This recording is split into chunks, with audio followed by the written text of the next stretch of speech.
नमस्कार साथियों, वेलकम। आप सभी का बहुत बहुत स्वागत है। देखो साथियों, आज अपन यहां पर बात करेंगे। कल मैं आपको ये पूरी चीजें समझा के गया था। पाक की खाड़ी, खाड़ी का निर्माण कैसे होता है, 3 तरीके से होता है। ठीक है, वो सारी चीजें मैंने यहां पर आपको क्लियर की थी। चले, आज कोई नया जो आज ही आया हो, आप आए हो? ठीक है, एक बार और समझा देता हूं। देखो भैया, कभी भी आप क्लास में कभी भी कहीं से भी बैठो, समझ में आएगा पूरा। जितना इनको आ रहा है उतना आपको आएगा। अब देखो, ये तो आप सब जानते हैं कि ये अपना प्यारा सा भारत है, और इस भारत की बात करें तो इस भारत के जस्ट दक्षिण में यहां पर आपको श्रीलंका मिलेगी। क्या मिलेंगे? श्रीलंका मिलेगा। और इस श्रीलंका और भारत के बीच में खाड़ी पाई जाती है, जिसको अपन क्या बोलते हैं? पाक खाड़ी। क्या बोलते हैं भैया? पाक खाड़ी बोलते हैं। और पाक खाड़ी के दक्षिण में कौन सी खाड़ी पाई जाती है? मन्नार की खाड़ी। देखो यहां पर अगर मैं बात करता हूं तो इन दोनों के बीच में एक पुल पाया जाता है, जिसको अपन राम सेतु बोलते हैं। क्या बोलते हैं बच्चे? राम सेतु बोलते हैं। तो इनके बारे में अपन लिखने जा रहे हैं। ठीक है, तो एक बार सभी बच्चे हेडिंग लगाओ, पाक खाड़ी।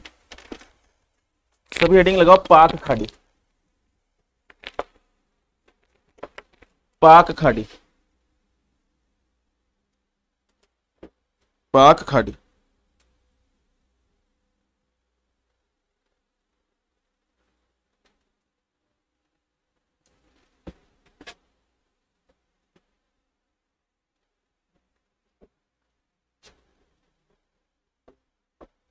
माइक दे जाओ, कहां पर हो? आ जाओ।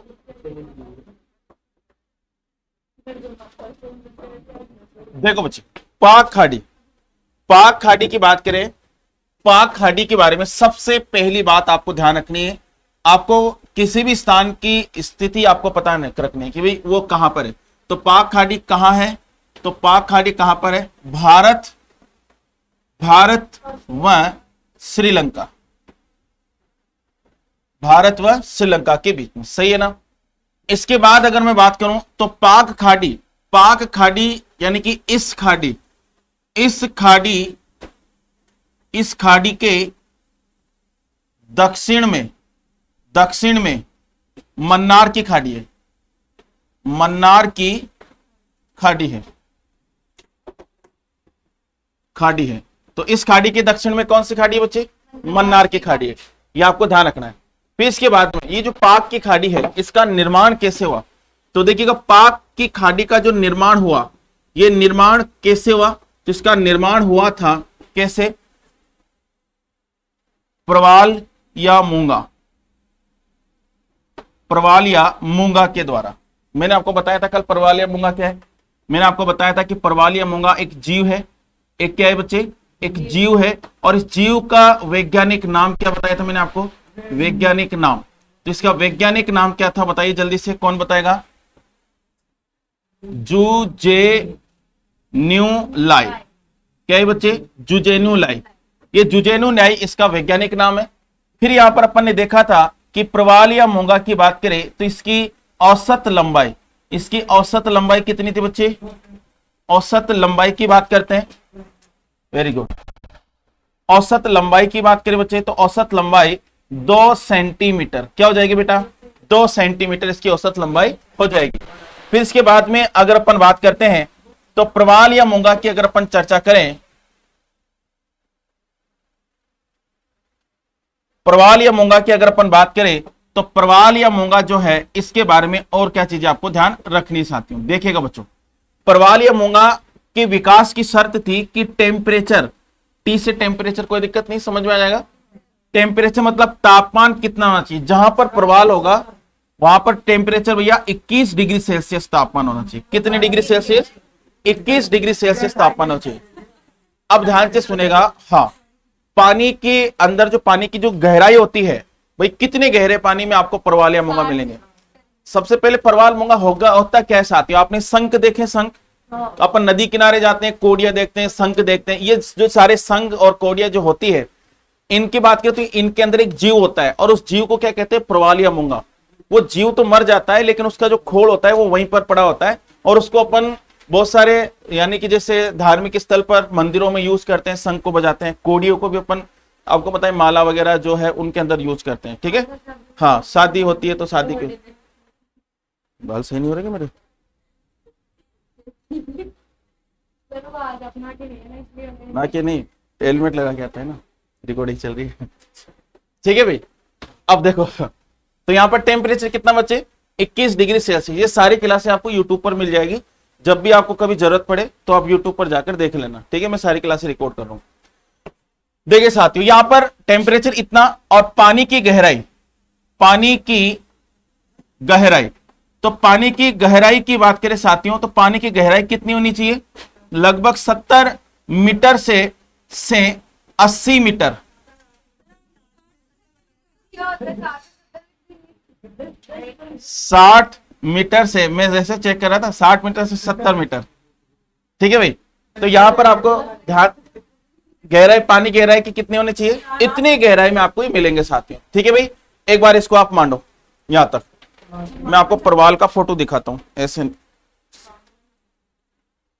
जल्दी से।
ऐसे होते हैं प्रवाल।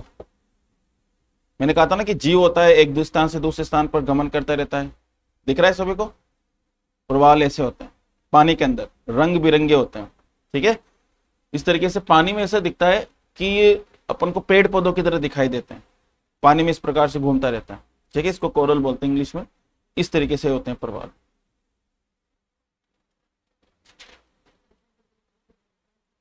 देख लो तो ठीक है, ये पानी के अंदर होता है। पानी में भीग अब देखो भाई, चले आगे, यहां तक उतार लिया आप सभी ने। अपन ने क्या बात की कि जो पाक की खाड़ी है भारत और श्रीलंका के मध्य स्थित है, और यहां की बात करें तो ये अगर पाक की खाड़ी के दक्षिण में कौन सी खाड़ी है, मन्नार की खाड़ी। इसका निर्माण कैसे हुआ, प्रवाल या मूंगा से। प्रवाल या मूंगा क्या एक जीव है जिसका वैज्ञानिक नाम जुजेनु लाई है। इसकी औसत लंबाई कितनी है साथियों, 2 सेंटीमीटर। औसत का मतलब है कि 2 से ज्यादा भी और 2 से कम भी हो सकती है लंबाई।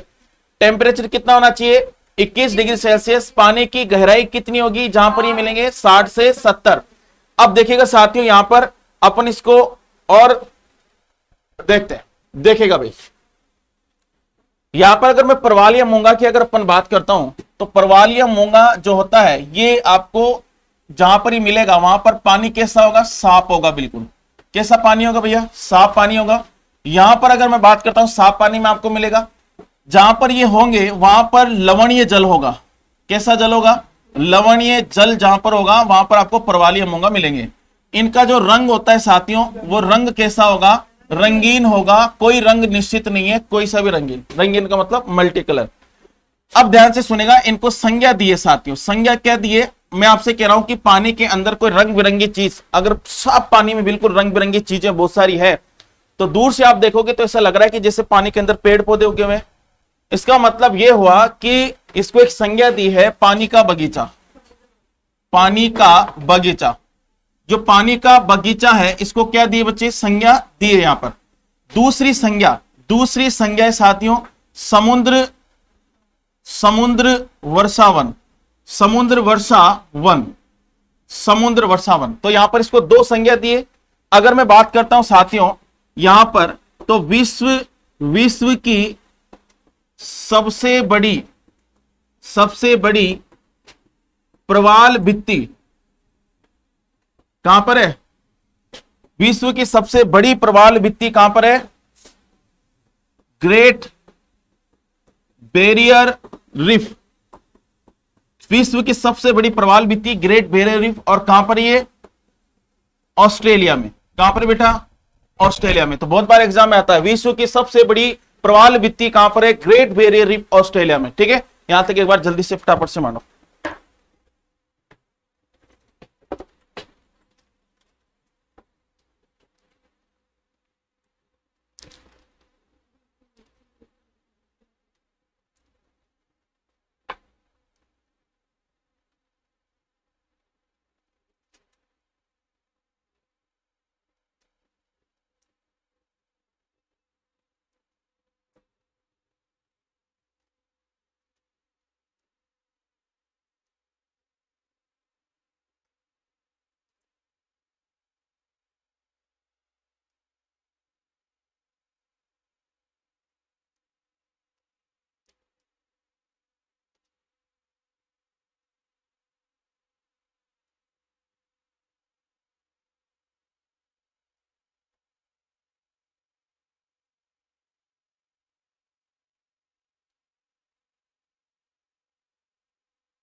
किसी भी अनजान व्यक्ति को अपना जो आधार कार्ड वगैरह जो भी अपनी पर्सनल इंफॉर्मेशन है कभी शेयर मत करना। ना तो कभी कोई बैंक से आपके पास फोन आता है कि आप हमें ये ओटीपी दो, या फिर आप हम आईडी कार्ड बना रहे हैं या कुछ बना रहे हैं। बैंक में अभी कभी जरूरत भी होगी तो आपको पहले वहां पर बुलाया जाएगा, उसके बाद में जो भी इंक्वायरी होगी। तो कभी भी, बहुत सारे आजकल क्रेडिट कार्ड के चक्कर में हो रहे हैं सारे लफड़े। क्रेडिट कार्ड के चक्कर में क्या होता है कि आपको कहते हैं कि भैया आपका क्रेडिट कार्ड बना रहे हैं, कल परसों आपके पास आ जाएगा, उसके लिए आपको ये डॉक्यूमेंट्स आपको वेरिफिकेशन कराना पड़ेगा। तो उसमें क्या होता है कि वेरिफिकेशन के नाम पे आपसे आपका आधार कार्ड ले लेंगे, पैन कार्ड ले लेंगे, और फिर उसके बाद में उनके पास सब जरिए होते हैं। ऐसे लोग होते हैं उनके पास सारे जरिए होते हैं, तो वो जरिए वो आपके डॉक्यूमेंट से कुछ भी कर सकते हैं। ठीक है, तो अपने डॉक्यूमेंट्स जो है बचा के रखिएगा। आज होता है कि कर कौन गया भर कौन रहा है, ऐसा हो सकता है। ठीक है, कभी भी ऐसे आपको इन चीजों को विशेष ध्यान रखना है, क्योंकि आप बहुत मेहनत कर रहे हो, अगर नौकरी भी लग जाती है और ऐसा कोई फ्रॉड आपके साथ हो जाता है तो नौकरी कोई काम की नहीं है फिर। चले भाई,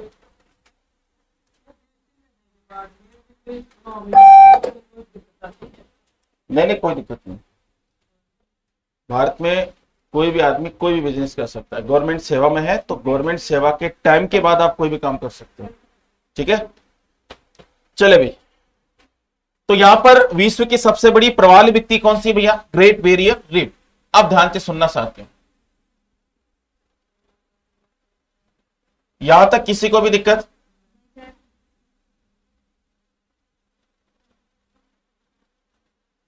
समझ में आ रहा है आपके?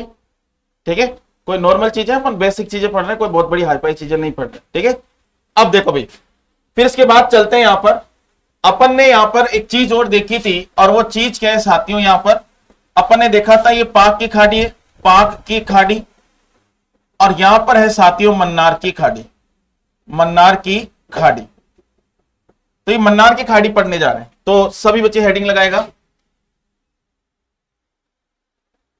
मन्नार की खाड़ी। देखो साथियों, मन्नार की जो खाड़ी है इसके बारे में अपन पढ़ रहे हैं।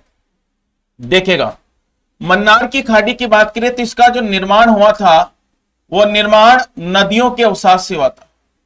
हो सकता है कि नदियों के अवसाद से, नदियों के अवसाद से। अब ध्यान से सुनना, आपके दिमाग में आ रहा होगा कि सर ये नदियों का अवसाद, अवसाद होता क्या है? ध्यान से सुनना बच्चे, अवसाद होता है कि नदी ऐसे बह रही है तो नदी का पानी के साथ कंकड़ मिट्टी पत्थर भी बहकर आ रहे हैं, और उस कंकड़ मिट्टी पत्थर को ही आप क्या कहते हो साथियों? अवसाद कहते हैं। अब क्या होता है कि जैसे पर्वत पहाड़ों से नदी आ रही है और नदी अपने साथ अवसाद ला रही है, और फिर नदी किसी न किसी सागर में जाकर गिरेगी, और इस सागर में जाकर गिरेगी तो इस सागर के अंदर ये अवसाद आकर गिरेगा, कंकड़ मिट्टी पत्थर। तो धीरे धीरे इस अवसाद का जमाव इस सागर में होगा कि नहीं होगा, और जब इस सागर में अवसाद का जमाव होगा तो इस सागर की गहराई क्या हो जाएगी, कम हो जाएगी, और कम हो जाएगी तो ये सागर नहीं कहलाएगा, फिर ये क्या कहलाएगा, एक खाड़ी कहलाएगी। इस प्रकार से नदियों के अवसाद से क्या होता है साथियों, तो नदियों के अवसाद से खाड़ी का निर्माण भी होता है। तो मन्नार की खाड़ी का निर्माण कैसे हुआ, नदियों के अवसाद से। फिर देखिएगा साथियों, मन्नार की खाड़ी के उत्तर में, इसके उत्तरी भाग में, उत्तर दिशा के अंदर, उत्तर दिशा में कौन सी खाड़ी है साथियों, यहां पर पाक की खाड़ी। बहुत बढ़िया, पाक की खाड़ी है बच्चे। यहां पर अगर मैं बात करता हूं ये मन्नार की खाड़ी कौन कौन से दो देशों के बीच में है, तो अगर मैं बात करूं तो यह है, बताओ, भारत व श्रीलंका के मध्य स्थित है। तो इसकी लोकेशन क्या है साथियों, भारत व श्रीलंका के मध्य स्थित है। कोई दिक्कत यहां तक, चले बच्चों। अब ध्यान से सुनना, एक बात यहां पर नोट लिखवा रहा हूं कि ध्यान से सुनना, नोट बनाकर एक बात लिख रहे बच्चे कि ध्यान से देखिएगा कि पाक खाड़ी व मन्नार की खाड़ी के बीच, पाक खाड़ी व मन्नार की खाड़ी के बीच आदम पुल दिख रहा है क्या, वह राम सेतु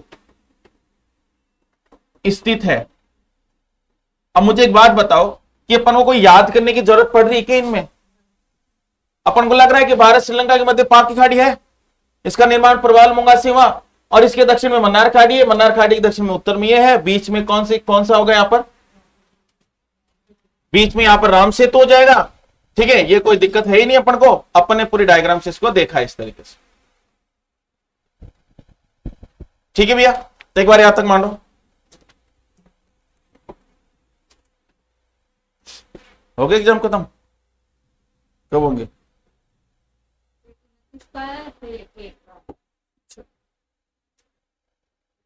तो जिसको फाउंडेशन के बारे में और ज्यादा नॉलेज लेनी है वो मैम से एक बार बात कर लेना। अच्छी तरीके से आप संतुष्ट हो तो जो आप संतुष्ट हो ना वो काम करना है, किसी के कहने से किसी के होने से कुछ नहीं है। ठीक है भाई, मेरे को जो इन्फॉर्मेशन आपको देनी थी वो मैंने आपको दी है, ऐसे मत सोचना नील सर हमें प्रेशर दे रहे, ऐसा कुछ आपके हिसाब से। बाकी मैं मेरे हिसाब से रिव्यू दे रहा हूं कि जो फर्स्ट टाइम कोचिंग कर रहे हैं एक बार फाउंडेशन कर लीजिएगा, आपको दोबारा कोचिंग करने की जरूरत नहीं पड़ेगी। ठीक है, दुख सुख पाके एक बार कर लो, और जो फाउंडेशन का बच्चा है उसको बाद में फीस देने की जरूरत नहीं। आप कभी फिर से अगर कभी कोई आपकी वैकेंसी आती है, कोई भी आते हो तो आप फाउंडेशन का कार्ड रखो, सर मेरा फाउंडेशन का बैच है, तो 1.5 साल तक भी आपको फीस देने की जरूरत नहीं। ठीक है,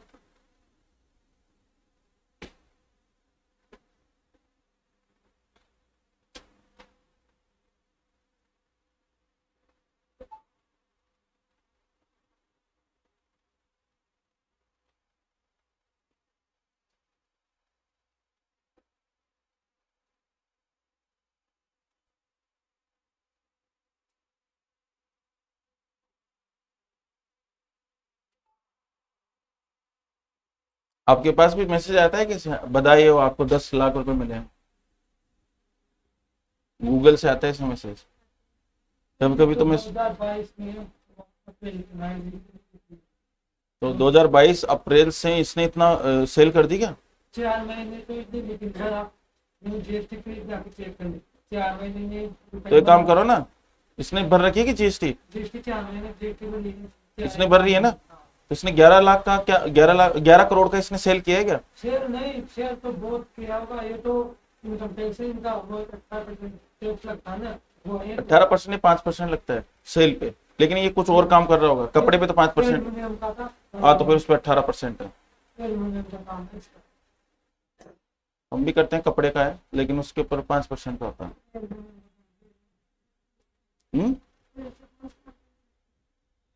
सब चलता रहता है। किसी पार्टी ने केस में कहा था ना, हाँ? किसी पार्टी ने केस में सब मोबाइल पे होता है। हाँ माल खरीदना बेचना, खरीदना बेचना।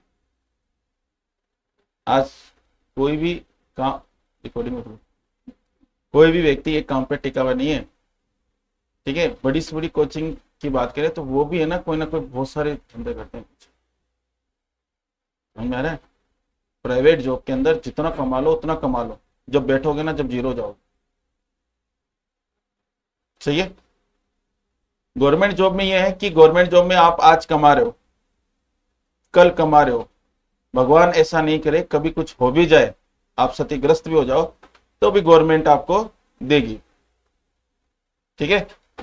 और प्राइवेट जॉब वालों का कोई धनी धोरी नहीं है।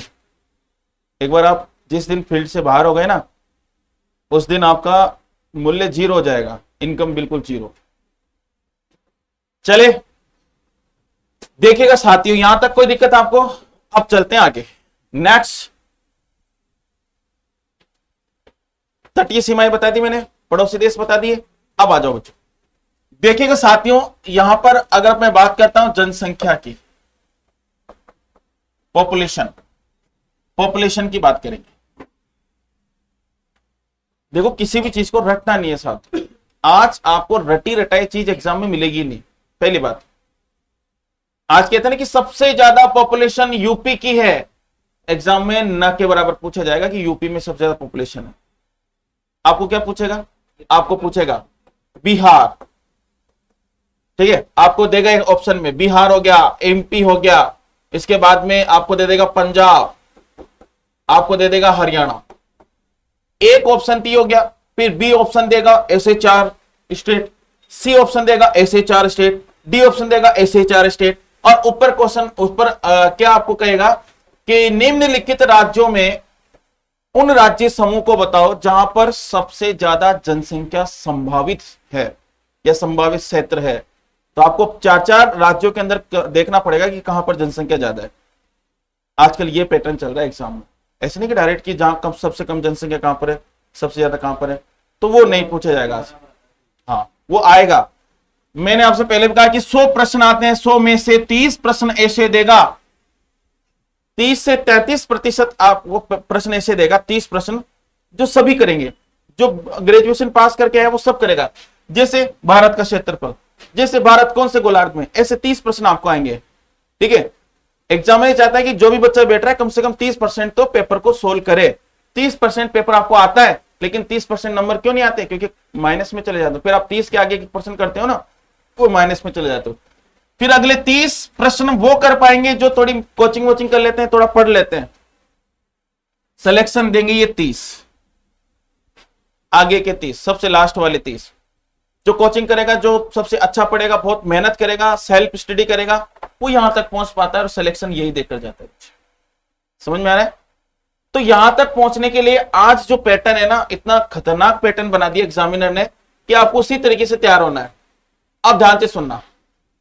अब यहां पर अगर अपन बात करें तो सपोज करो आप सोचो कि सर जनसंख्या सबसे ज्यादा कहां पर होगी, ज्यादा कहां पर होगी, सबसे कम कहां पर होगी।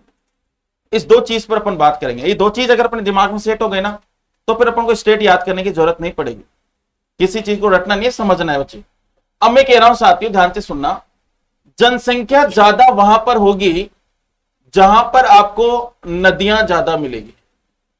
नदियों से मतलब है कि नदियां होगी तो मतलब पानी मिलेगा, पानी मिलेगा तो एग्रीकल्चर वगैरह सब कुछ होगा। अब ध्यान से सुनना, जहां नदियां होगी, नदियों का अवसाद, नदियां मैदानी भाग में जाएगी तो अवसाद से जलोढ़ मिट्टी मिलेगी, बनेगी।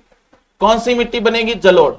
भारत में 8 प्रकार की मिट्टियां पाई जाती है, टोटल 8 प्रकार की। उनमें सबसे ज्यादा उपजाऊ मिट्टी कौन सी होती है? अगर जलोढ़ मिट्टी सबसे ज्यादा उपजाऊ, इसका मतलब एग्रीकल्चर इसमें सबसे ज्यादा होगी कि नहीं होगी? होगी ना। मैं कह रहा हूं कि जैसे मान लो कि आपके आसपास में कपास सबसे ज्यादा हो रहा है। क्या हो रहा है? कपास। तो आप वहां पर उद्योग धंधे करोगे, और कौन सा उद्योग करोगे? सूती वस्त्र उद्योग, क्योंकि कपास से सूत बनता है, सूत से सूती वस्त्र उत्पादित होता है। यानी कि अगर जैसे मान लो कि आप चीनी मिल लगाना चाहते हो, चीनी की कोई मिल, तो आप क्या करोगे? जहां पर गन्ना होगा वहीं पर आप क्या करोगे? उद्योग धंधे स्थापित। ऐसे नहीं कि जम्मू कश्मीर में तो गन्ने हो रहे हैं और आप तमिलनाडु में जाकर कारखाना लगा रहे हो, आने जाने में परिवहन में आपका खर्चा हो जाएगा। सही बात है कि नहीं है? इसका मतलब यह हुआ कि दो चीज रिक्वायर्ड होनी चाहिए आपके बिजनेस के लिए, एक तो कच्चा माल मिलना चाहिए आपको उसके आसपास, और एक परिवहन की सुविधा होनी चाहिए। दो चीज जहां पर हो जाती मिल जाती है वहीं पर अपन स्टेब्लिश कर देता है कोई भी इंडस्ट्री। यानी कि कृषि से अपन को कच्चा माल मिलता है कि नहीं मिलता? अरे मिलता है कि नहीं मिलता? अगर कृषि से अपन को कच्चा माल मिलता है तो कच्चा माल मिलेगा तो आप उद्योग धंधे स्थापित करोगे नहीं करोगे? करोगे ना। और उद्योग धंधे स्थापित करोगे तो वहां पर जहां पर उद्योग धंधे बहुत ज्यादा होते हैं वहां पर रोजगार के साधन होंगे कि नहीं होंगे? एम्प्लॉयमेंट होगा, होगा ना। और जहां रोजगार होंगे लोग वहीं पर पलायन करेंगे। सही बात है कि नहीं है? इसलिए पॉपुलेशन जो है सबसे ज्यादा कहां पर होगी? जहां पर ये बेल्ट होगी। तो सबसे बड़ी बात यह है कि जहां मैदान, जहां पर जलोढ़ मिट्टी होगी, और जलोढ़ मिट्टी कहां पर होगी साथियों? मैदान में। और मैदान कहां बनेंगे? जहां पर नदियां होगी। इसका मतलब यह हो रहा है कि सारा मामला नदियों से सेट है। एक बात देखो, जहां पर जनसंख्या होगी ना वहां पर दो कंडीशन पूरी होनी चाहिए। एक कंडीशन तो ये वाली, ये पूरी चेन एक कंडीशन। सेकंड कंडीशन की बात करें, याद करो कल की क्लास को। कल की क्लास में मैंने कहा था किस प्रकार से धरातल है, धरातल के नीचे इस प्रकार से प्लेटें पाई जाती है। याद करो भैया, बताया था मैंने आपको। और इन प्लेटों की बात करें तो इन प्लेटों के नीचे ऊपर से इस प्रकार से दबाव आता है। मैंने याद करो मैंने एक बात कही थी कि पर्वत पहाड़ या फिर कोई सागर महासागर ये क्या करते हैं? धरातल के ऊपर इस तरह पर दबाव बनाते हैं। मैदान कभी भी दबाव नहीं बनाएगा, नहीं बनाएगा ना। और जब ऊपर से दबाव आएगा तो ये प्लेटें डिस्टर्ब होगी, और ये प्लेटें डिस्टर्ब होगी तो इन प्लेटों के डिस्टर्ब से भूकंप भी आएगा, इन प्लेटों के डिस्टर्ब से ज्वालामुखी भी आएंगे। यानी कि प्राकृतिक आपदाएं होगी भैया प्लेटों के डिस्टर्ब से। यानी कि यह पता चल रहा है कि जहां पर पर्वत पहाड़ होते हैं या सागर महासागर होते हैं वहां पर दबाव बनता है, और दबाव जब बनेगा तो यहां पर ये प्लेटें डिस्टर्ब होगी और ये प्राकृतिक आपदाएं होगी। क्या आप ऐसे स्थान पर रहना पसंद करोगे जहां पर भूकंप आ रहे रोज, जहां पर ज्वालामुखी आ रहे रोज? लेकिन ये दबाव कहां नहीं बनता? मैदान में कभी भी दबाव नहीं बनेगा। जब दबाव ही नहीं बनेगा तो प्लेटें डिस्टर्ब नहीं होगी, और प्लेटें डिस्टर्ब नहीं होगी तो भूकंप आने के चांसेस क्या होंगे? बिल्कुल न के बराबर होंगे। समझ में आया? इसका मतलब ये हो रहा है साथियों, ध्यान से सुनना, ये जो एक कंडीशन तो ये थी कि जहां पर नदियां होती है वहां पर आपको क्या मिलेंगे? जहां पर नदियां होती है वहां पर आपको एम्प्लॉयमेंट मिलेगा कि नहीं मिलेगा? मिलेगा ना साथियों। कैसे मिलेगा भाई? नदियां होगी तो जलोढ़ मिट्टी बनेगी, क्योंकि नदियों का अवसाद आपने कभी देखा होगा कि नदी का पानी जब बहकर आता है और जब नदी का पानी वापस चला जाता है तो फिर वहां पर एक मिट्टी की नई परत जम जाती है। देखा होगा आपने। तो मिट्टी की नई परत में क्या होते हैं? वो मिट्टी की नई परत जो होती है उसके अंदर वो पोषक तत्व होते हैं, और उस पोषक तत्व में जो मिट्टी बनेगी कौन सी बनेगी? और जलोढ़ मिट्टी सब ज्यादा उपजाऊ होने के कारण इसमें अंदर क्या होंगे? कृषि से अपन को क्या मिलेगा? कच्चा माल से क्या होगा? और उद्योग होंगे तो वहां पर फिर क्या होगा? पॉपुलेशन जाओगी। इसके बाद सेकंड है कि एक तो ये बात हो गई, दूसरी है कि प्राकृतिक आपदा। तो ध्यान से सुनना साथियों, जहां पर प्राकृतिक आपदा नहीं आती तो वहां पर पॉपुलेशन ज्यादा होगी। जैसे मान लो कि मैं आपको एक तो यूपी के अंदर बहुत बड़ा प्लाट दे रहा हूं 500 गज का, और एक मैं आपको 2000 गज का कहां पर दे रहा हूं? कोई पर्वतीय क्षेत्र में, जैसे सिक्किम में दे रहा हूं, या फिर जम्मू कश्मीर के कोई सियाचिन में दे रहा हूं, तो आप कहां लेना पसंद करोगे? मैदानी क्षेत्र में। क्योंकि पर्वतीय क्षेत्र में तो प्राकृतिक आपदाएं आएगी, आपका परिवार सुरक्षित नहीं है। पर्वतीय क्षेत्र के अंदर आपको एग्रीकल्चर नहीं कर सकते ना। तो जब दोनों ही चेन टूट रही है तो आपको जब रोजगार ही नहीं मिलेगा, आपके आने वाली पीढ़ियों को कोई काम धंधा ही नहीं मिलेगा, तो आप वहां रहना क्यों पसंद करोगे? सही बात है कि नहीं है? आप क्या कहोगे? सर कोई बात नहीं, 2000 गज नहीं चाहिए मुझे 500 गज दे दो, लेकिन कहां पर दे दो? यूपी में दे दो। सही बात है कि नहीं है? बिहार में दे दो, पंजाब में, हरियाणा में, जो आसपास के जो मैदानी क्षेत्र है वहां पर दे दो। सही बात है कि नहीं है? इसका मतलब हुआ कि जहां पर दो कंडीशन अप्लाई हो जाती है साथियों, वहां पर आपको सबसे ज्यादा पॉपुलेशन मिलेगी। सही बात है। जनसंख्या कहां पर कम होती है या फिर कहां पर नहीं पाई जाती? ध्यान से सुना साथियों, पहली कंडीशन, कोई पर्वत पहाड़ होते हैं, पर्वत पहाड़, वहां पर आपको जनसंख्या बिल्कुल न के बराबर मिलेगी। क्यों? क्योंकि पर्वत पहाड़ होंगे, वहां पर दो कारण हो सकते हैं। एग्रीकल्चर, कृषि नहीं होगी, और अगर कृषि ही नहीं होगी तो पूरी चेन टूट जाएगी। सही बात है कि नहीं है? तो वहां पर क्या होगा, कृषि नहीं होगी। दूसरी बात, पर्वत पहाड़ क्या बनाते हैं, दबाव, और दबाव बनाएंगे तो प्राकृतिक आपदाएं ज्यादा आएगी। तो यहां पर क्या आती है, प्राकृतिक आपदा। अब ध्यान से सुनना साथियों, आपको समझना, जैसे मान लो ये अपना प्यारा सा भारत है, और इस प्यारे से भारत में अपन देखते हैं इस प्रकार से,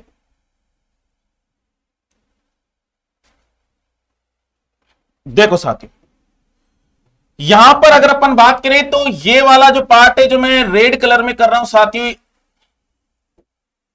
ये वाला जो पार्ट है जो मैं रेड कलर में कर रहा हूं, ये वाला पार्ट जो है साथियों ये मैदान है। ये वाला जो पार्ट है, इस वाले पार्ट की अगर अपन बात करते हैं साथियों तो ये पर्वत पहाड़ है, पर्वत पहाड़। ये वाला पार्ट की बात करें तो इस वाले पार्ट में मैदान भी मिलेंगे आपको, इसमें पर्वत पहाड़ भी मिलेंगे आपको, और इसके अंदर ये तटीय क्षेत्र है, और तटीय क्षेत्र के बात करें समुद्र का किनारा है। तो यहां पर ध्यान से सुनना, जनसंख्या अगर सबसे ज्यादा होगी तो बिल्कुल प्योर मैदानी क्षेत्र यही होगा, ये होगा ना प्योर मैदानी क्षेत्र।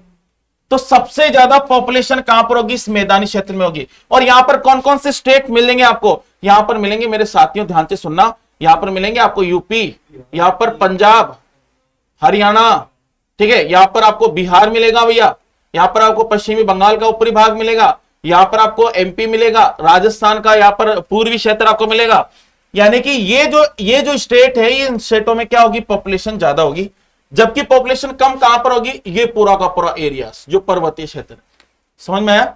अगर मैं बात करूं साथियों, ध्यान से सुनना, रटना नहीं किसी चीज को, तो यहां पर जनसंख्या की बात करें, जनसंख्या यहां सबसे ज्यादा होगी और यहां सबसे कम होगी।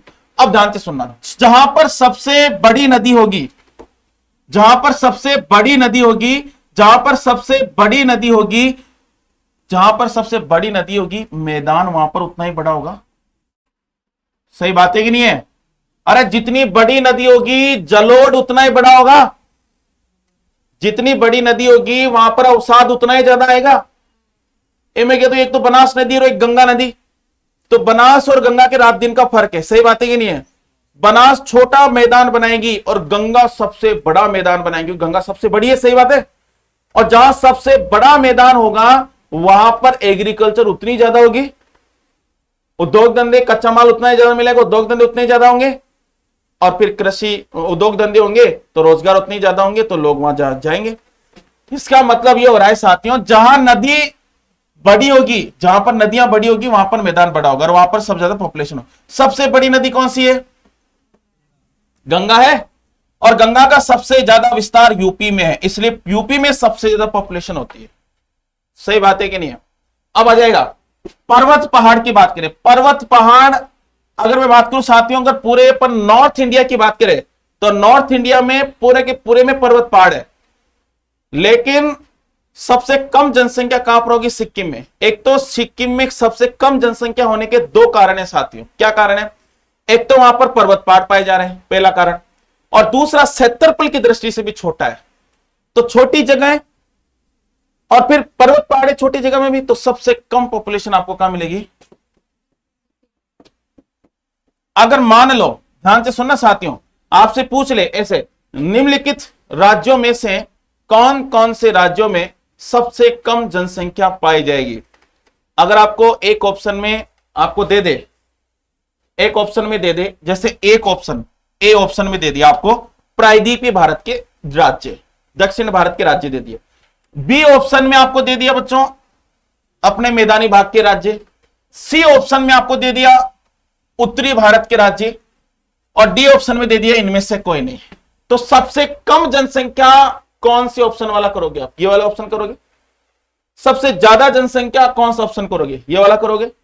सही बात है कि नहीं? बहुत बार आपको ऐसे ऐसे प्रश्न मिलेंगे कि आपको नोट्स में नहीं मिलेंगे, थोड़ा कॉमन सेंस लगाना पड़ेगा, उसको दिमाग लगाना पड़ेगा। एग्जामिनर भी चाहता है कि मेरे जिसको चुनकर लेके आऊं वो उसमें दिमाग अच्छा होना चाहिए, सोचने समझने की शक्ति होना चाहिए।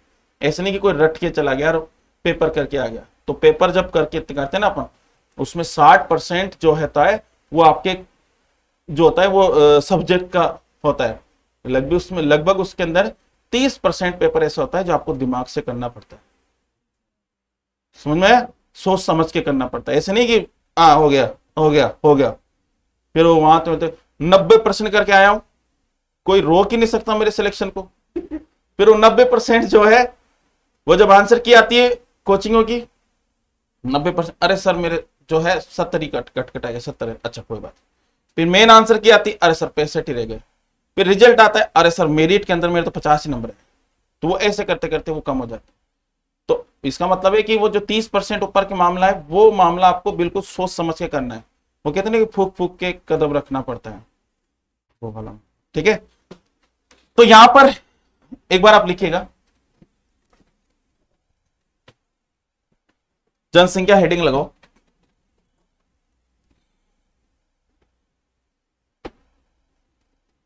आप इसको आपके हिसाब से लिख सकते हो कैसे, क्योंकि मैं नहीं चाहता आपको कोई चीज रटवाना। लिख सकते हो ऐसे कैसे, है ना? एक बार आप लिखो, फिर नीचे अपन जनसंख्या के संबंधित आंकड़े लिखेंगे।